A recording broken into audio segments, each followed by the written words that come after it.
मैं हूँ दीपा कर्माकर, ओलंपियन। मैं आर्टिस्टिक जिम्नास्टिक करती हूँ और मैं इंडियन हूँ। अभी मेरे पास सब कुछ है, सब बोलते तुम ओलंपिक हो, बट मेरे पास मेडल नहीं है। टोक्यो के लिए पूरा जान लगाएंगे और एक ड्राइव देंगे हम 2020 ओलंपिक्स पोडियम पे खड़ा हो।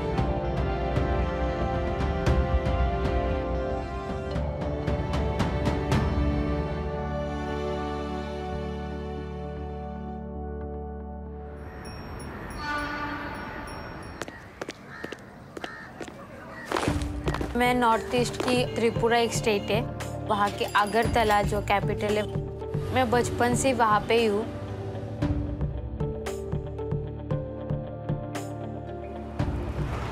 मेरा पापा वेटलिफ्टिंग कोच था, तो उनको जिम्नास्टिक्स पसंद था, तो इन्होंने मुझे डाला जिम्नास्टिक्स। मैं सीनियर नेशनल तक खेला, तो उसके बाद मेरे को नौकरी लग गया। और हम लोग तो स्पोर्ट्स का साथ जुड़े हुए थे, इसलिए मैंने सोचा बेटी को स्पोर्ट्स में डाल दूंगा। तो जब उम्र 5 साल था, तो उस टाइम में मैंने देखा बहुत फास्ट, दूसरा कोई लड़के का माफी नहीं है जो चुपचाप बैठ रहे थे। तो मेरा जो कॉलिग्स है, जो उसका पहला कोच, मैंने उस सुमानंद को बोला, देखो बेटी को तुम्हारे पास दे रहा हो कि नहीं भाई, तुम जरा देखना।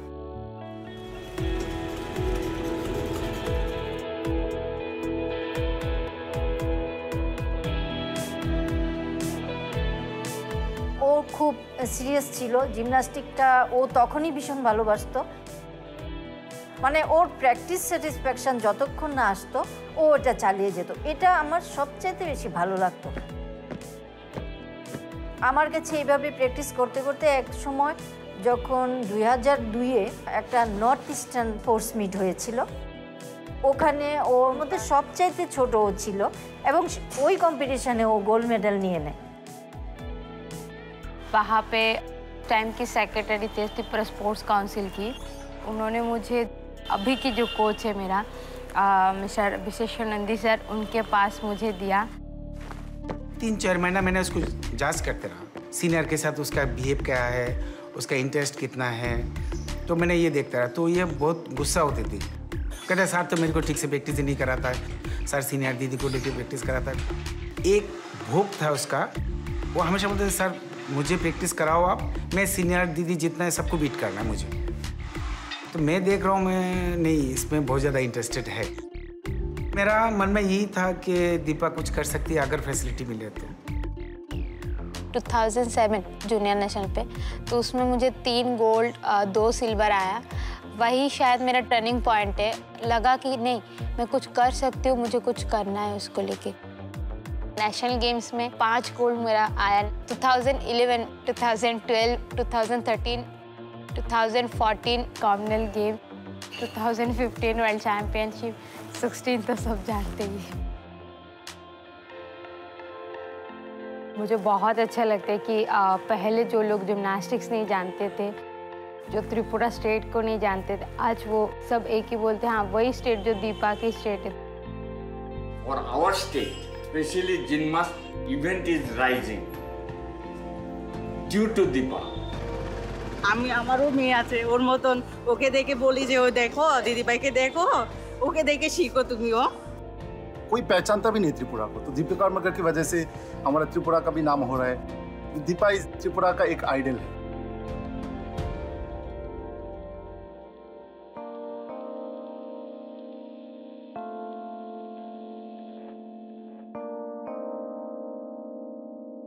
मेरे फैमिली में है मेरे पापा, मेरी मम्मी, मेरी बड़ी बहन है, इसकी एक छोटी सी क्यूट सी बेटी है जो मेरी बहुत ज़्यादा लाडली है। मम्मी हाउसवाइफ है, दीदी भी हाउसवाइफ है। খুব ভালো লাগছে, কারণ আজ অবধি কোনো মহিলা জিমনাস্ট অলিম্পিকে যেতে পারেনি, আজকে আমার মেয়ে এই জায়গায় পৌঁছতে পেরেছে, এই জন্য আমি খুব খুব গর্বিত। যে একদিন বার্থডে ছিল গত বছরে, ওকে আমরা বললাম তুই বাড়িতে চলে আস, ও বলে না সবচেয়ে আগে আমার প্র্যাকটিস আগে, তারপর ও বার্থডে। মানে এই জিনিসটা আমাদের খুব ভালো লাগে। फैमिली से बहुत सपोर्ट था। ये सपोर्ट नहीं रहता तो मुझे प्रॉब्लम होता आगे जाके, क्योंकि लड़की लोगों को स्पोर्ट्स में बहुत ज़्यादा प्रॉब्लम होती है। ड्रेस पहनना उनको, वैसे ही उनकी लाइफस्टाइल अलग हो जाती है पूरा। बहुत खुश हूँ कि मैं इस फील्ड में आई, शायद दूसरे में होता तब तक तो मेरा शादी वादी भी हो जाता। दीपा जब पैदा हुआ था उस टाइम मेरा रिश्तेदार मेरे साथ में था, बोलता है इस बार भी तेरा लड़की हुआ। तो मैंने बोला क्या हुआ, लड़की हुआ तो क्या हुआ। दीपा भी जाके बोलता है तो आप देखो मैं लड़का से क्या कम किया कुछ। पहले ऐसा बोला जाता था कि लड़कियां कुछ नहीं कर पाती, लड़कियां बहुत पीछे है। इस ओलंपिक के बाद 16 रियो के बाद बहुत चेंज हो गया वो नज़रिया कि नहीं, कि बॉयज़ नहीं, अभी कहीं गर्ल्स भी जाते हैं, गर्ल्स को भी बहुत ज़्यादा सपोर्ट मिल रहा है। मुझे अभी लगती है लड़कियां बहुत आगे जा चुके हैं हर चीज़ में, सिर्फ स्पोर्ट्स में नहीं। और इस बार ओलंपिक के बाद तो मुझे बहुत ही अच्छा लगता है, सब बोलते हैं कि इस बार स्पोर्ट्स में लड़कियां बहुत कुछ करके दिखाया जो लड़के लोगों ने भी नहीं कर पाया। तो मुझे बहुत प्राउड फील होता है मैं लड़की हूँ बोल के। पहले जिम्नास्टिक को सब सर्कस कहते थे कि ये जिम्नास्टिक्स है क्या, सर्कस, लड़कियां थोड़ी करते, वो तो सिर्फ लड़के करते। तो हमें बहुत बुरा लगता था कि हम ऐसे एक गेम चूज़ किया जो लोग जानते भी नहीं है, जिसको सर्कस कहते हैं। पेरेंट्स में भी इंटरेस्ट आया, हर सेंटर में अभी बच्चे बहुत ज़्यादा आने लग गया, और स्पेशली लड़कियों का बहुत ज़्यादा भीड़ है अभी पूरा इंडिया में। अभी बहुत सारे बच्चे जो पहले सोचते थे कि ओलंपिक बहुत मुश्किल है, अभी कोई भी बच्चे को आप पूछो कि सब बोलते हैं कि हमें भी ओलंपिक जाना है दीपा दीदी की तरह। दीपा दीदी ओलंपिक में गए तो मैं भी ओलंपिक में जाऊंगी। दीपा दीदी हमारे साथ मस्ती करते हैं, बहुत कुछ बोलते हैं, सिखाते भी है, बहन की तरह, बड़ा बहन की तरह। हम लोग भी दीपा दी की तरह हो सके, इंडियन टीम में जा सकते हैं और मेडल ला सकते हैं इंडिया के लिए। सोच बहुत बड़ी हो गई, पहले छोटा था, अभी सोच बड़ी हो गई, तो धीरे धीरे उसको वो पहुंचेगा वहां पे।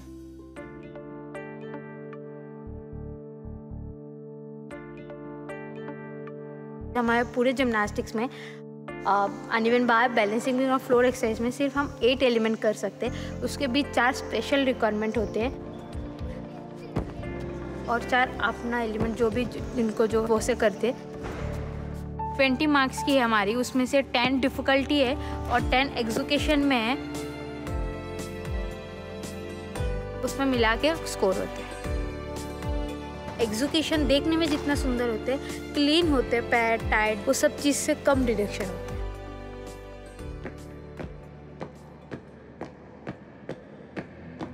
टू 2010 कॉमनवेल्थ गेम्स से 4-5 महीना पहले प्रोदोनोवा को मैंने देखा, प्रोदोनोवा बोर्ड को, तो मैंने सोचा दीपा का जो स्पीड है ये कर सकती है। फिर डरता हूँ अगर ये कुछ हो गया तो बहुत बड़ा एक्सीडेंट हो जाएगा।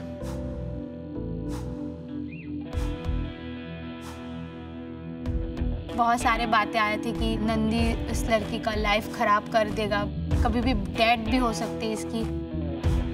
तो मैंने बोला सर मैं करने के लिए तैयार हूँ, किसी भी हालत में हमें मेडल चाहिए चाहिए, क्योंकि हमारी जिम्नास्टिक्स की लड़की लोगों की साइड की पिक पॉइंट था। अगर हम उस टाइम शायद मेडल नहीं लाते तो आज लड़की लोगों की जिम्नास्टिक्स कहाँ से कहाँ पूरा ख़त्म ही हो जाता, क्योंकि हमारी कोई रिजल्ट ही नहीं आ रही थी।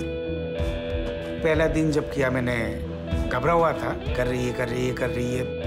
उस दिन में बहुत ज़्यादा क्रैक के ऊपर से मैंने प्रोदोनोवा किया, लैंड किया, फिर मेरा ब्रोंज मेडल आया।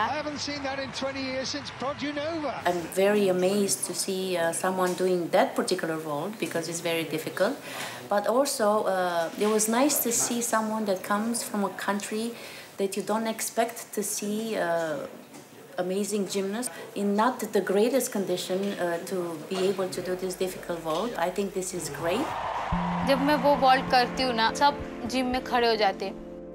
मुझे बहुत अच्छा लगता है कि मैं इंडियन होके इतना एक डिफ़िकल्टी वॉल्ट कर रही हूँ, क्योंकि बहुत तकलीफ है। अगर मैं शेयर करूँगी शायद अब 24 आवर्स में उससे ज़्यादा भी कम नहीं होगा। इक्विपमेंट वो बहुत ज़्यादा प्रॉब्लम था मेरे लिए।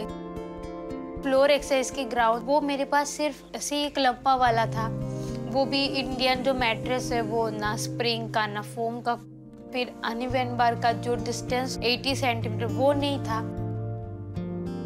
हमारे पास बोल्टिंग टेबल भी इम्पोर्टेंट नहीं थे। एक बार ऐसा हुआ, स्कूटर का जो पीछे का जो सीट होता है तो मैंने उसको भी बांध दिया। मैंने कहा बेटा जाम करके ना इसमें हाथ लगा के पुश करके जाना, क्योंकि उसमें थोड़ा सा स्पंज होता है, स्प्रिंग मूवमेंट मिलता है।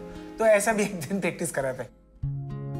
हमारा देश का जो अपराडास है अनसाइंटिफिक होते थे। हम तो ट्रेनिंग कराते हैं देशी अपराडास में, स्टेट का बाहर जाके जब इम्पोर्टेंट अपराडास मिलता है तो इन लोग को जाम ज़्यादा मिल जाता है। तो जिम्नास्टिक ऐसा है जिस स्पीड में आपने सिखा के लेके गया उसी स्पीड में ही रहना है उसने, ना लेस ना ज़्यादा।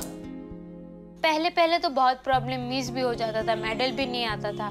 फिर बाद में हम जब थोड़ा बड़े होते गए, थोड़ा समझने लगे, तो हम भी खुद भी मैच्योर होते गए कि नहीं हमें इसी अपरेटस पे इससे जाके उसमें ही करना है। अभी तुम्हें करना है लैंडिंग कैसे करने की।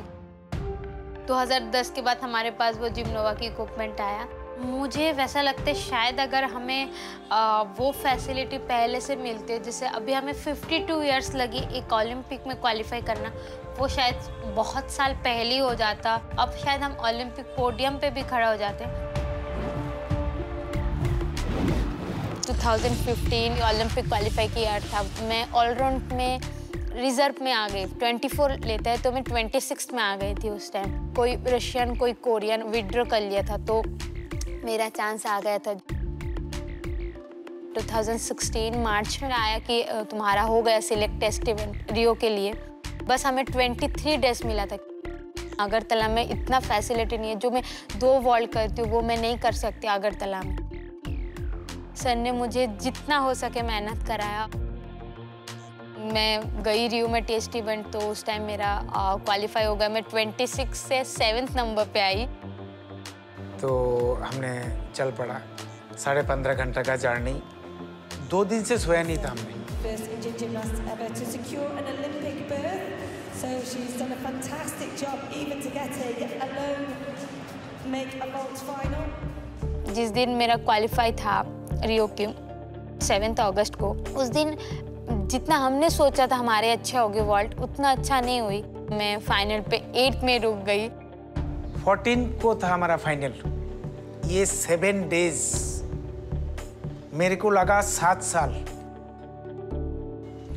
उसने कहा सर एक मेरे को चिमटी काटना। मैंने कहा क्यों? कहता नहीं सर मैं सोच रहा हूँ ये हम ओलंपिक में पहुंच गया। किसी भी हालत में ये मौका तो चूकना नहीं चाहिए। तो उसका टर्न जब आया तो बहुत अच्छा किया। 3rd नंबर पे थे।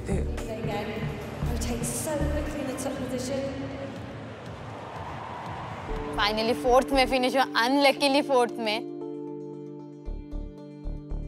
0.15 के लिए मेरा मेडल गया था। कुछ लेग स्विंग में था, फिर डीप लैंडिंग आया था उसका था। हमारी गेम ऐसा ही है कि 0.11 के लिए मेडल जाते।